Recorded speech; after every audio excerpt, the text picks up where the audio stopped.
Assalamualaikum warahmatullahi wabarakatuh. Salam sejahtera untuk kita semua. Yang pertama-tama saya ucapkan puji dan syukur atas kehadirat Allah Subhanahu wa Ta'ala yang telah memberikan kesempatan dan kesehatan. Dan saya ucapkan terima kasih kepada dosen pengampu pada mata kuliah Metodologi Penelitian Pendidikan, yaitu kepada Bapak Dr. Rizwan Jainuddin, Magister Pendidikan, dan Ibu Dian Eka Amrina, Sarjana Pendidikan, Magister Pendidikan. Sebelumnya saya Mutiara Anissa dengan NIM 06031242429023. Di sini saya akan mempresentasikan hasil penelitian yang telah saya teliti dengan judul Pengaruh Fasilitas Belajar terhadap Motivasi Belajar Mahasiswa Pendidikan Ekonomi Kelas Indralaya Angkatan tahun 2024. Latar belakangi dengan mutu pendidikan yang menjadi kunci dalam meningkatkan daya saing sumber daya manusia di abad ke-21. UNESCO pada tahun 2023 menekankan pentingnya peningkatan kualitas infrastruktur pendidikan khususnya di universitas untuk mendukung motivasi dan capaian belajar mahasiswa. Di Indonesia, menurut survei Badan Pusat Statistik pada tahun 2024 menunjukkan angka 42% mahasiswa menganggap fasilitas kampus kurang memadai. Penelitian terdahulu telah menghubungkan fasilitas belajar dengan motivasi dan capaian belajar mahasiswa, namun sebagian besar berfokus di daerah urban dan belum menggali konteks fisik kampus. Penelitian ini bertujuan dengan mengevaluasi pengaruh sarana fisik dan non-fisik terhadap motivasi belajar mahasiswa pendidikan ekonomi. Untuk rumusan masalah dari penelitian ini ialah adakah pengaruh fasilitas belajar terhadap motivasi belajar mahasiswa pendidikan ekonomi kelas Indralaya angkatan tahun 2024. Dan untuk tujuan dari penelitian ini ialah untuk mengetahui ada tidaknya pengaruh fasilitas belajar terhadap motivasi belajar mahasiswa pendidikan ekonomi kelas Indralaya angkatan tahun 2024. Penelitian ini memiliki dua manfaat utama. Yang pertama ialah manfaat teoritis. Manfaat teoritis untuk memperdalam dan memperluas pemahaman teori tentang hubungan antara fasilitas belajar dan motivasi belajar di pendidikan tinggi sebagai acuan akademik dalam psikologi pendidikan dan pengelolaan belajar. Yang kedua ialah manfaat praktis. Manfaat praktis dibagi lagi menjadi tiga. Yang pertama ialah bagi mahasiswa untuk memperdalam wawasan dan mendorong pemanfaatan sarana pembelajaran untuk belajar lebih efektif dan meningkatkan prestasi akademik. Yang kedua ialah bagi institusi pendidikan untuk memberi panduan dan mengevaluasi serta meningkatkan fasilitas sehingga mutu pembelajaran dan hasil mahasiswa meningkat. Yang ketiga, bagi peneliti lain untuk menjadi referensi dan data empiris dalam mengembangkan penelitian lebih lanjut dengan variabel atau konteks yang baru. Masuk ke dalam tinjauan pustaka yang pertama dari variabel X, yaitu fasilitas belajar. Definisi fasilitas belajar menurut Muhroji pada tahun 2006, dalam Rena pada tahun 2024, Herman 2021, dan Denman 2020, serta Palupi dan kawan-kawan pada tahun 2022. Berdasarkan ketiga pandangan tersebut menunjukkan adanya konsensus bahwa fasilitas belajar merupakan elemen esensial yang mencakup alat, lingkungan, dan prasarana fisik yang bersama-sama mendukung proses belajar mengajar. Jenis-jenis dari fasilitas belajar menurut Erni dan Dewi pada tahun 2021, Trisnawati pada tahun 2021, dan Gi pada tahun 2011 dalam Yarman pada tahun 2024. Berdasarkan ketiga pandangan tersebut menunjukkan bahwa fasilitas pembelajaran merupakan kesatuan terpadu antara sumber belajar, media pembelajaran, dan prasarana fisik. Ketiganya beroperasi secara strategis untuk memberikan tahapan belajar yang tidak hanya sekadar memberikan informasi, tetapi juga menghibur dan memicu semangat. Masuk dalam tinjauan pustaka dari variabel Y, yaitu motivasi belajar. Definisi dari motivasi belajar menurut Sadirman pada tahun 2018, dalam Anggi dan kawan-kawan pada tahun 2024, Nela dan kawan-kawan pada tahun 2024, dan Surya Brata pada tahun 2000 dalam Ainun dan kawan-kawan 2023. Berdasarkan ketiga pandangan tersebut, menunjukkan bahwa motivasi belajar merupakan energi dari dalam diri untuk memulai, mengarahkan, dan mempertahankan proses pembelajaran. agar tujuan pendidikan tercapai. Jenis-jenis motivasi belajar menurut Prihatanta pada tahun 2014 dalam Wayuda pada tahun 2021, Nabila dan kawan-kawan pada tahun 2022, dan Jamara 2011 dalam Rizpi dan kawan-kawan pada tahun 2024. Berdasarkan ketiga pandangan tersebut menunjukkan bahwa motivasi belajar merupakan integrasi harmonis antara kekuatan internal yang mendorong keinginan belajar mandiri atau intrinsik dan stimulus eksternal yang memberikan dorongan tambahan atau ekstrinsik. Faktor-faktor yang mempengaruhi motivasi belajar menurut Hidayat dan Rizal pada tahun 2021, Bandura pada tahun 2021, dan Uno pada tahun 2008, dan Hazmal pada tahun 2025. Berdasarkan ketiga pandangan tersebut menunjukkan bahwa motivasi belajar tumbuh dari interaksi kompleks antara faktor internal seperti kepercayaan dan ketertarikan mahasiswa, serta faktor eksternal yang meliputi dukungan masyarakat dan suasana belajar yang kondusif. Masuk ke dalam penelitian terdahulu, yang pertama menurut penelitian Yohanes dan kawan-kawan pada tahun 2022 meneliti pengaruh fasilitas belajar terhadap motivasi mahasiswa pendidikan ekonomi Epkip Universitas Mula Warman dengan metode kuantitatif dan regresi linear sederhana. Hasil menunjukkan bahwa fasilitas belajar berperan penting dalam mempengaruhi motivasi belajar mahasiswa, meskipun pengaruhnya relatif kecil sebesar angka 17,7%. Temuan ini menegaskan bahwa fasilitas belajar sebagai pemicu motivasi belajar. Yang kedua, dalam penelitian Setrian pada tahun 2024 yang berjudul Hubungan Fasilitas Terhadap Motivasi Belajar Mahasiswa UNP Pesisir Selatan. Penelitian ini menggunakan metode kuantitatif deskriptif dengan 105 responden. Analisis menggunakan SPSS yang menunjukkan hubungan positif dan signifikan antara fasilitas belajar dan motivasi belajar mahasiswa. Dengan angka sebesar 85,43% mahasiswa merasakan korelasi ini. Fasilitas yang lengkap dan terawat seperti ruang kuliah, peralatan, dan aspek keselamatan kerja atau KTRI berperan penting dalam meningkatkan motivasi belajar. Penelitian ini menggunakan hipotesis alternatif atau HA.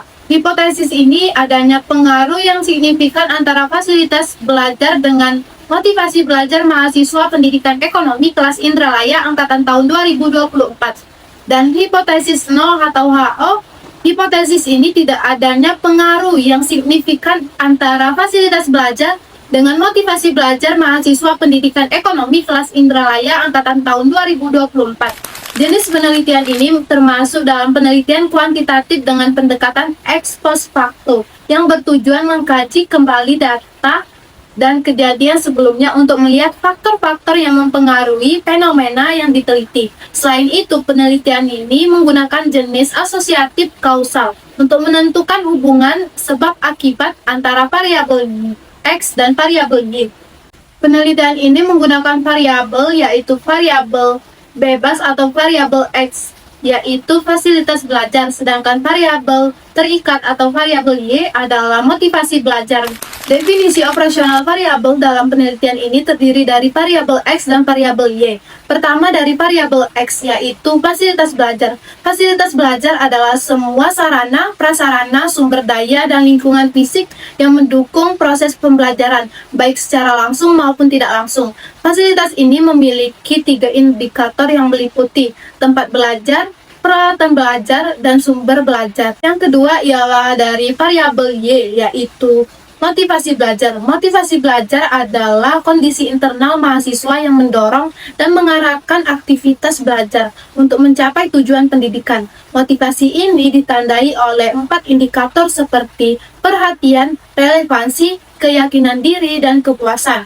Populasi dalam penelitian ini adalah mahasiswa pendidikan ekonomi kelas Indralaya angkatan tahun 2024 dengan jumlah sebesar 68 mahasiswa. Dalam sampel penelitian ini digunakan teknik sampling jenuh, yaitu pengambilan sampel dari seluruh populasi tanpa adanya pengurangan. Karena populasi yang relatif kecil sebanyak 68 mahasiswa, dalam teknik pengumpulan data akan dikumpulkan menggunakan angket atau kuesioner tertutup dengan skala Likert.